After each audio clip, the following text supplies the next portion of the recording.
Eh bien bonjour à tous, c'est GNEA Airbus 330 et aujourd'hui on se retrouve sur Microsoft Flight Simulator 2020. Alors aujourd'hui nous ne sommes pas là pour un vol commenté mais pour une nouvelle série. On va faire une série de tutoriels sur principalement le Cessna 172 de Microsoft Flight Simulator 2020. Alors cette série tutoriel va comporter plusieurs parties. Donc il y aura la mise en route, le décollage dans la partie 1, la partie 2, l'atterrissage et la mise à l'arrêt, l'arrêt des systèmes et de l'avion. Et ensuite, nous irons dans le plus compliqué. Nous verrons ensuite les tours de piste, les circuits d'intégration, donc les façons d'intégrer un tour de piste, un circuit de piste. Et nous verrons des exercices à faire en vol. Et à chaque fois, nous irons un petit peu dans le plus compliqué. Là, on va commencer par la base de la base, qui est le démarrage et le décollage. Alors, nous sommes sur l'aéroport de Joliette, au Québec, et nous allons tout de suite commencer. Première chose, l'avion est éteint en col d'arc, froid et sombre. On appuie sur la touche B pour caler notre altimètre. Nous sommes en météo réel. Donc, pour caler l'altimètre, c'est la touche B quand on ne connaît pas la pression atmosphérique. Ensuite, on allume la batterie. Donc la batterie, qu'est-ce que c'est? C'est ce qui va nous permettre de euh, alimenter l'avion en électricité. On vérifie en premier nos jauges de carburant. On a du carburant, on est à la moitié. Et ensuite, on vient sortir les volets.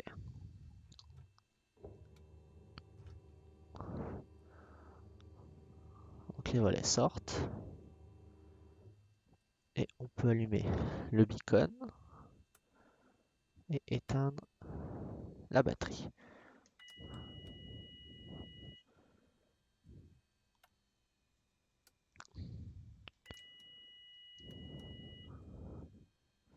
Excusez-moi, c'est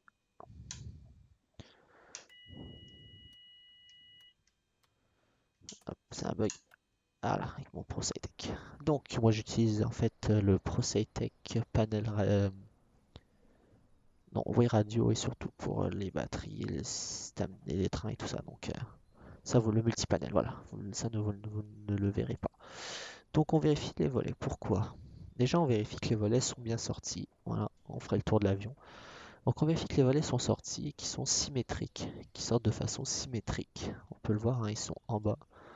Si on grossit, on peut constater qu'ils sont sortis de façon symétrique de chaque côté et qu'il n'y en a pas un sorti plus que l'autre. Qu'est-ce que ça pourrait faire? Eh ben, créer plus ou moins de portance d'un côté et déséquilibrer, faire partir l'avion plus d'un côté ou de l'autre. Et comme c'est des plus grandes surfaces c'est des grandes surfaces, ça pourrait mettre en danger tout simplement le vol. Voilà, les volets à quoi ils nous servent également à créer de la traînée, mais aussi à nous permettre de voler à des vitesses plus lentes, euh, donc à ralentir l'avion et à pouvoir voler à des vitesses plus basses. Moi, ce que j'aime bien, c'est rajouter du carburant, même si on a vu qu'on en avait assez. J'aime bien le mettre au maximum. Ensuite, on vérifie que la mixture elle est coupée. Donc, qu'est-ce qu'on fait? On vérifie plusieurs choses.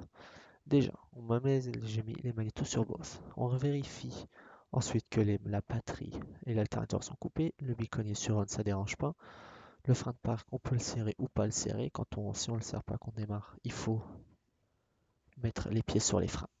Ensuite, on vient vérifier que les GPS, tous les instruments, tous les panels, les GPS, les radios, le pilote automatique est sur off, que les gaz sont sur off, sur idle, donc tiré, que la mixture est pauvre, donc que le moteur n'est pas alimenté en carburant, que ici la vanne d'arrêt du carburant est bien tirée et que les magnétos sont sur both. Les sélecteurs carburant sont sur both.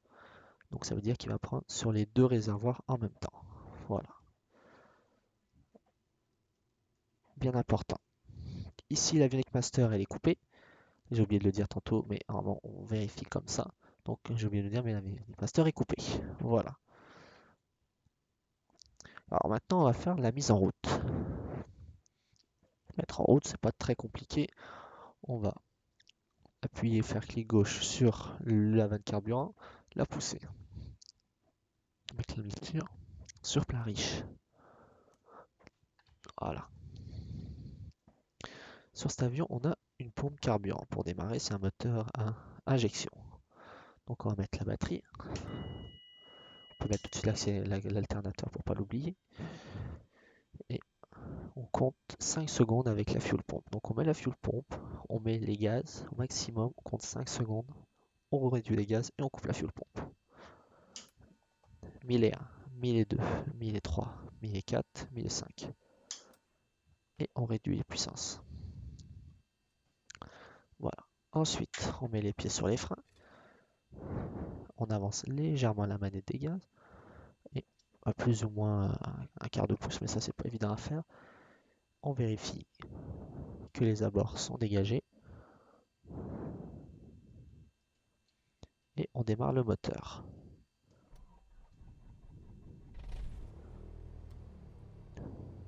On vient chercher nos 1000 RPM.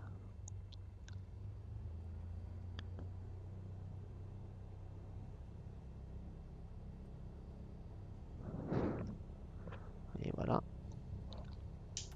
On allume l'Avionics Master et on n'oublie pas de vérifier que l'alternateur est bien allumé.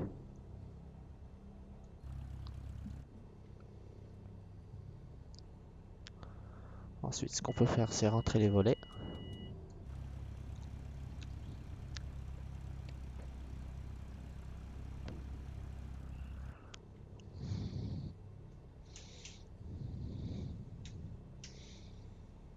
Alors, moi j'ai un problème avec mon panel, faut que j'éteigne la batterie, je la remette, l'alternateur.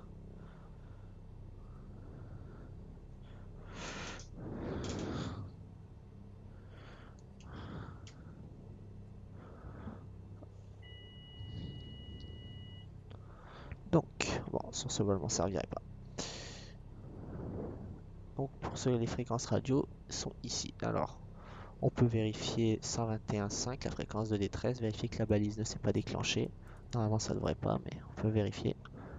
Ça vaut le coup. La 121.5 c'est la fréquence internationale de détresse. Donc partout dans le monde entier, c'est cette fréquence-là qu'un avion utilise s'il est en détresse. Et que c'est là-dessus également que les balises de secours, l'ELT, l'Emergency Locator Transmitter, va sonner. Là, ce n'est pas le cas, on peut l'enlever et mettre la prochaine fréquence qui serait 126.7. La fréquence d'auto, enfin la fréquence en route.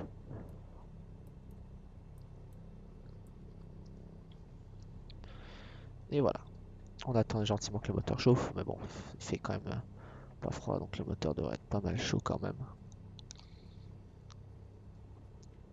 Et avant d'y aller, on peut vérifier une chose, on peut vérifier la position des commandes. Qu'elles soient bien libres et dans le bon sens. Donc on vérifie à gauche, à droite, l'autre bord à gauche et à droite. Pour la profondeur, en haut, en bas, et les palonniers à gauche et à droite. Les commandes sont libres et dans le bon sens.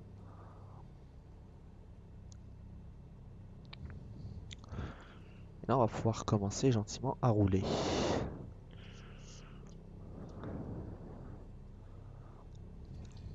On met légèrement de la puissance. Et on commence à avancer. On essaye d'éviter la personne.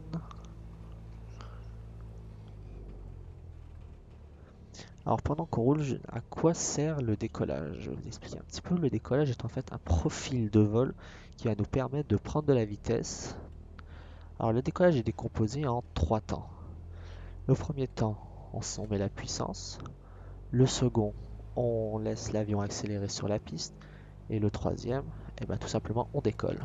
Alors le décollage est un profil de vol qui va nous permettre de quitter le sol à une vitesse, à une certaine vitesse, à partir de laquelle il y aura de la portance sur les ailes et l'avion sera sustenté. Il nous permettra donc de voler tout à fait normalement. Pour un décollage, il faut vérifier que la piste soit notamment assez longue. Voilà. Donc là, on va rouler vers l'écart de la piste.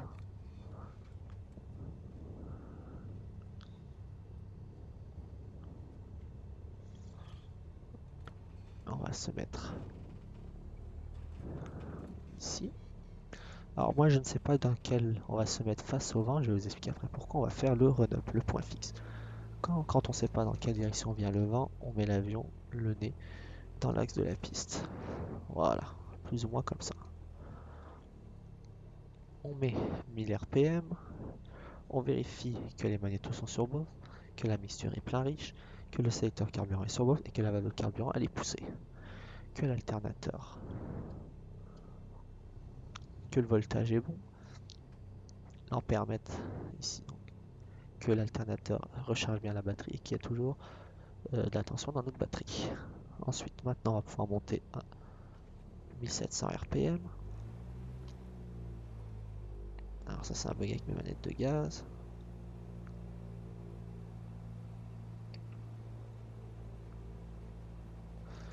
Donc, 1700 RPM, qu'est-ce qu'on vérifie? Eh bien, on vérifie l'EGT, l'exhaust gas temperature, qu'on n'est pas dans le rouge. Donc la température en fait d'échappement des gaz. Que le fuel flow est dans le vert, qu'il y a bien le bon débit de carburant. Que la température des cylindres est correcte, qu'on est bien dans le vert. Et que la pression d'huile, elle est dans le vert. Évidemment, avant de faire ça, on a mis les pieds sur les freins. Ensuite, on va vérifier ici les magnétos. Pour vérifier les magnétos, on va faire gauche, both, droite, both. Et s'assurer qu'à chaque fois, on perde maximum 100 RPM. Gauche, both, droite, both. On ne perd pas plus de 100 RPM, ça c'est pour vérifier les bougies. Les magnétos, ce sont les bougies, si vous voulez. Qu'on n'en ait pas une de brûlée. Ensuite, on va tirer tout doucement la mixture jusqu'à ce que le moteur s'arrête. Et dès que le moteur cale, hop, on remet la puissance. Ah, ouais.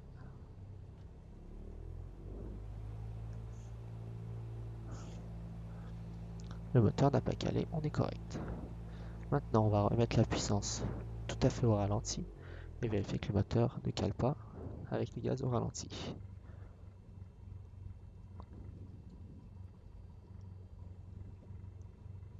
Ce n'est pas le cas.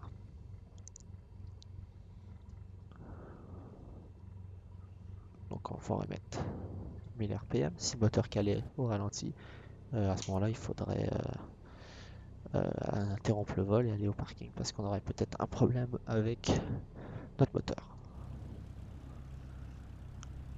On serait sur un IVAO VATSIM, on ferait une annonce pour indiquer notre position, nos intentions. Mais là, ce n'est pas le cas, donc on va pouvoir directement s'aligner sur la piste et décoller. Alors là, il fait jour, on va parler un petit peu des lumières. Là, il fait jour. La seule lumière qui fonctionne, c'est le beacon et les strobes.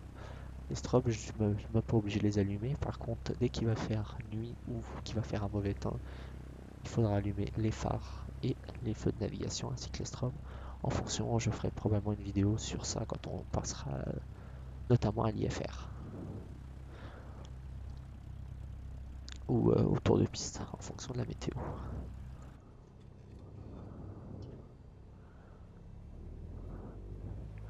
Et là, en plus, nous restons dans le circuit. Donc, on va s'aligner. Maintenant, on va parler du décollage en lui-même. On est sur un Cessna 172. Le Cessna 172 décolle à une vitesse dans un tour de 60 nœuds, qui fait grosso modo 130 km/h. À 60 nœuds, on va pouvoir commencer à tirer sur le manche et faire décoller l'avion, mettre le nez légèrement sur l'horizon pour pouvoir monter, avoir un profil de montée de l'ordre de 80 nœuds. Sur les petits avions, on ne parle pas d'angle de montée, mais bien de vitesse de montée.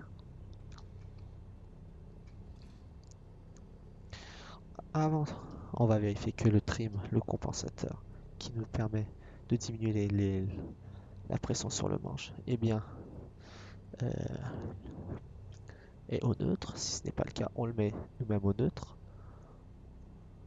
Voilà. Moi je le fais avec le bouton sur le moment, je passe. Voilà. On vérifie toujours que ici les paramètres sont bons, que les lumières on est bon, on a allumé les beacons et les strobes, que la mixture est plein riche, que le sélecteur carburant est sur bourse et que la vanne carburant est ouverte. Aussi, pendant le décollage, on va mettre la puissance dans le fond. L'avion, avec son hélice, a un couple. Le couple de l'hélice en fait a tendance à en faire, à faire pivoter l'avion vers la gauche. Pour deux raisons.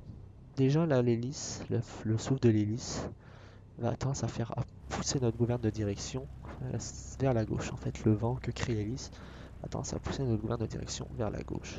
Ensuite, l'hélice, par le sens de rotation de l'hélice, a tendance aussi à créer une poussée vers la gauche. Donc nous, avec le palonnier, on va tout doucement, faut pas aller brusquement, mais tout doucement essayer euh, de compenser ce virage à gauche en mettant un peu de palonnier à droite.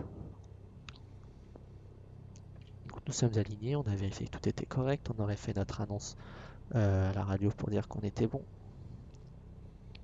Et maintenant, nous avons décollé. Donc la puissance, on la met progressivement dans le fond et on met un tout petit peu de pied pour compenser. Donc la puissance est affichée, le badin il est actif, le badin c'est l'indicateur de vitesse, l'anémomètre est actif, il n'y a pas d'alarme, on poursuit le décollage, on essaie de maintenir le plus possible l'axe de piste.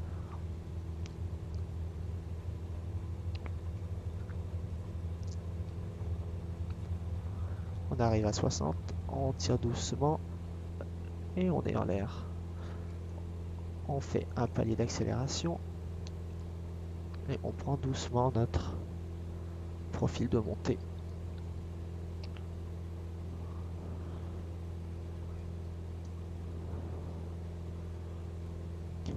Qui est de 82.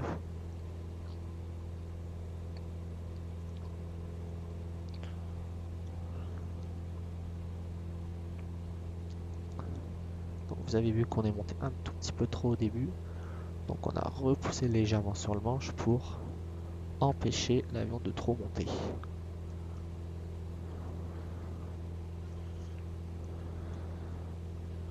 Pour venir chercher les 82.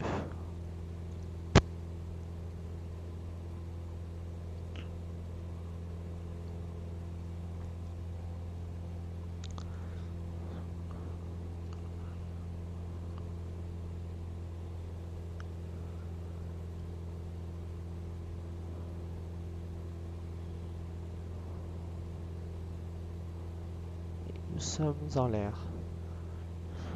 Donc nous avons décollé sans volet, cet avion décolle lisse, donc sans les volets. Et nous avons décollé donc à une vitesse de 62 et nous montons actuellement à une vitesse de l'ordre de 82, qui est parfait.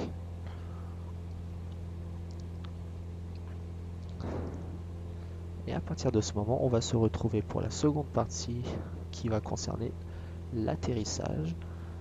Donc sur ce, je vous souhaite un très bon vol. Je ne sais pas où vous voulez aller, mais vous avez avec FS 2020 une multitude de possibilités, faire des tours de piste, faire des navigations. Alors je vous souhaite un excellent vol et nous on se retrouve la semaine prochaine pour la vidéo sur l'atterrissage et la mise à l'arrêt de l'avion. Bye tout le monde.